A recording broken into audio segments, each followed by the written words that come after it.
a major announcement for Indian students comes by way of US President Donald Trump, who says that they could very well be gaining out of the new golden visa or the gold card that the US government is issuing. Well, it seems like Donald Trump could very well be feeling like Willy Wonka with a golden ticket that he feels will find many takers.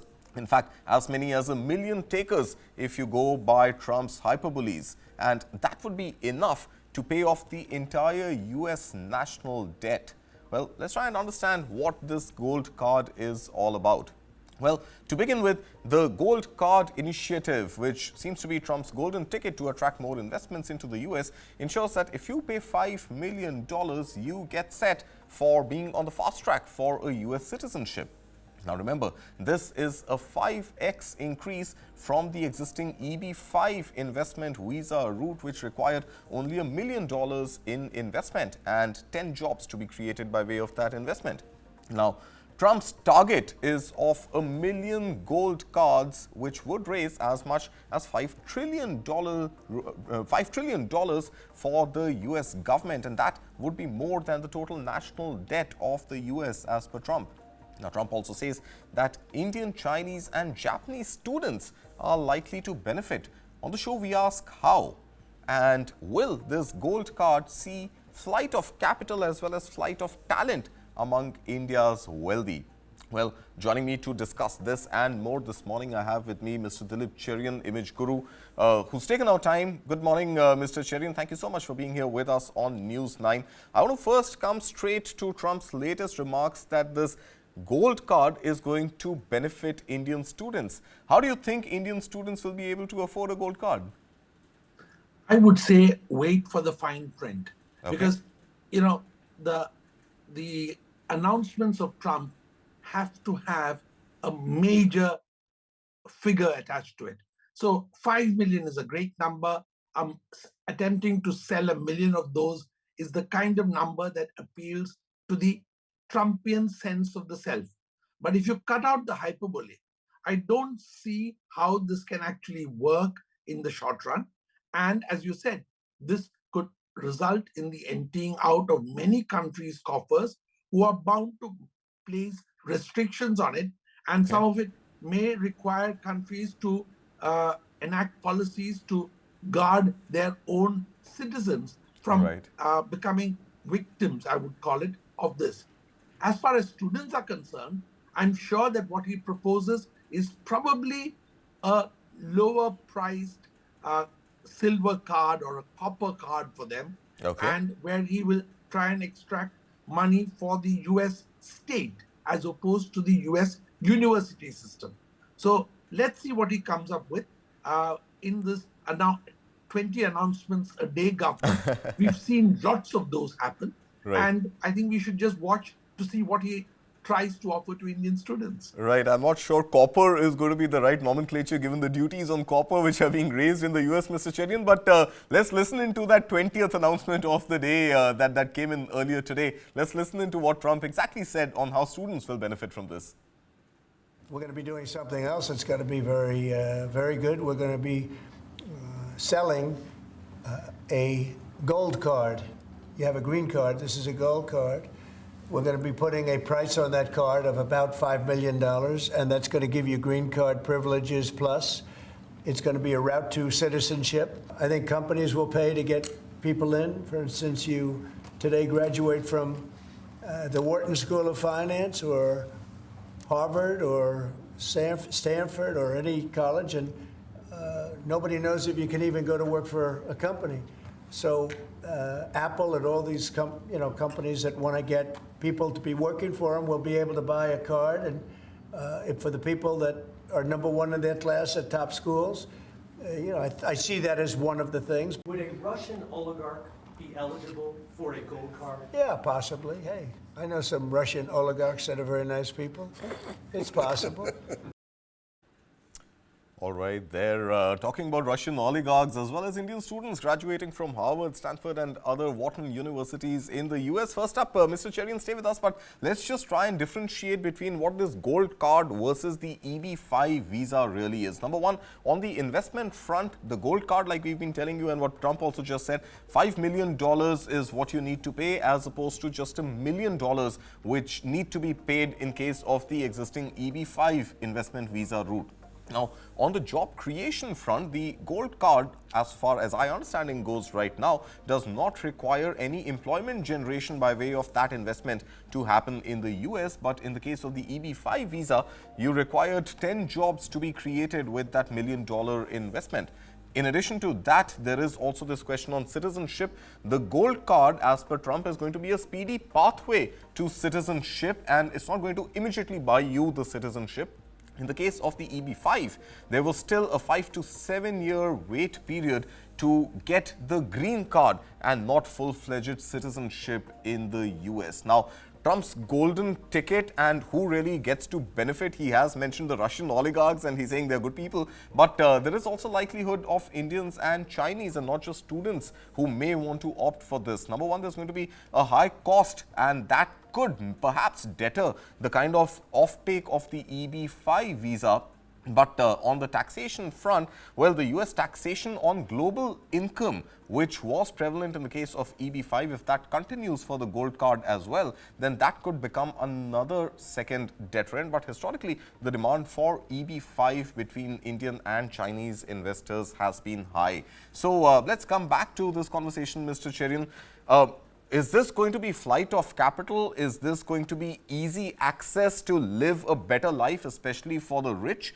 And parallelly, is this not going to be tariff on citizenship? And should India be worried about this tariff which Trump is now imposing by way of selling citizenship at $5 million?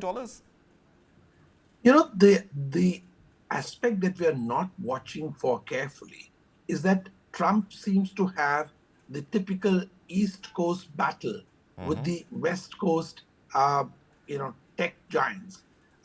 If you notice, what he is trying to say is that some of the companies that are not on his most favored list, like Apple, are likely to pay for people who they want from the top of their classes.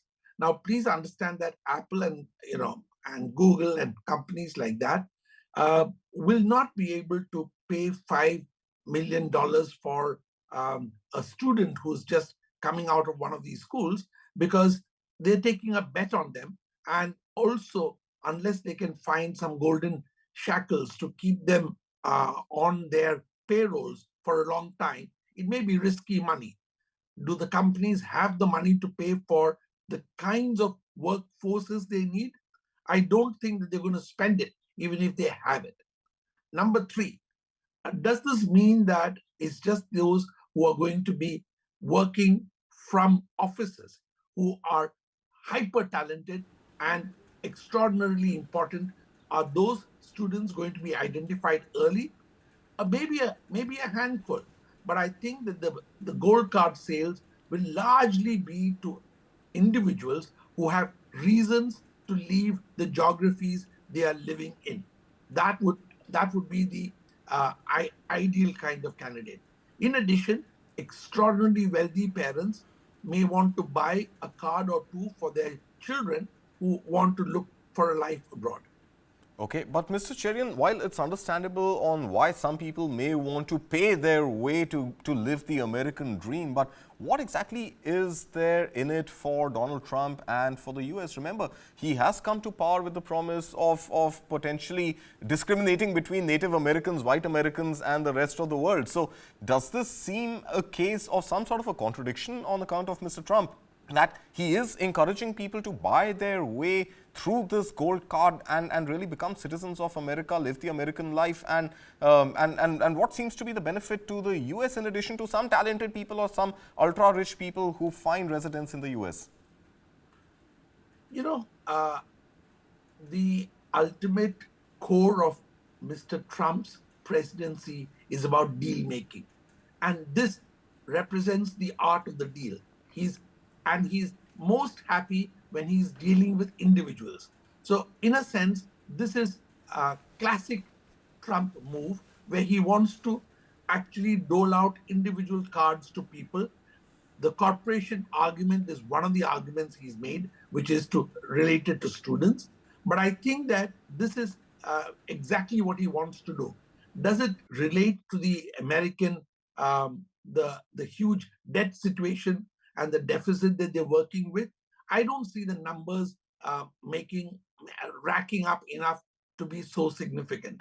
He's going to keep talking about this, and in terms of justifying it to the old white American male who is the prime supporter of Donald Trump, the likelihood is that he will say, look, I'm making these guys pay, and that is good enough for them. I'm extracting large amounts of money from them, and you will live a better life in your country thanks to the fact that these guys are willing to pay to gold plate their entry into citizenship, which I don't know if EB5 is 5 to 7 years. I'm sure anything more than 3 years will not make the card very attractive.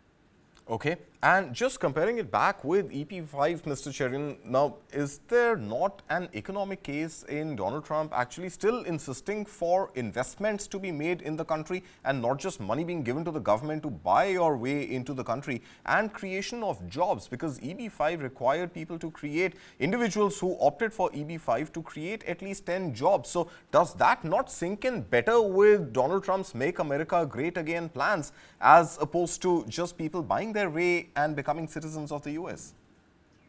That's a terrific question. I think that Donald Trump, being the master of the deal, knows that people who pay $5 million are not likely to sit on their hands. I think he expects their animal instincts to kick in, much as Manmohan Singh used to talk about the Indian economy, and create jobs anyway, even if that is not a condition. So many of the people who have the ability to invest $5 million in this will generate income for themselves in the country where they will reside.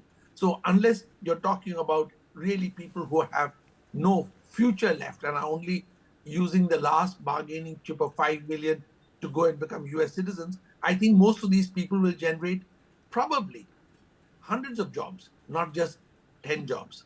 Okay, and keeping economics aside, Mr. Cherian, you're an image guru, and I want to understand what is the image of Donald Trump that you conjure up? Because when I was reading this story, the image that came to my mind was Charlie and the Chocolate Factory, and there is one Willy Wonka like Donald Trump holding this golden ticket, and he expects there are going to be 1 million takers for that ticket. I mean, Charlie and the Chocolate Factory resulted with just Charlie getting that golden ticket. But in this case, what image of Donald Trump, seeing all that he has done in the last 1 month of his presidency, what image do you conjure up about the US president? You know, analyzing the image of Donald Trump, the president, one can't get away from the image of another equally famous cartoon character, but perhaps from an earlier generation, Dennis the Menace. Here's the man with golden hair who has that impish smile and completely willing to make life miserable for the old man living next door and claiming that he is his best friend. So I think that that is the image that it really creates for me. All right. Well, Mr. Cherian, we'll leave it at that. Thank you so much for joining us on this very important developing story this morning. We would love to have you back on this and more. Thank you. For today, thank you so much for being here with us on News 9.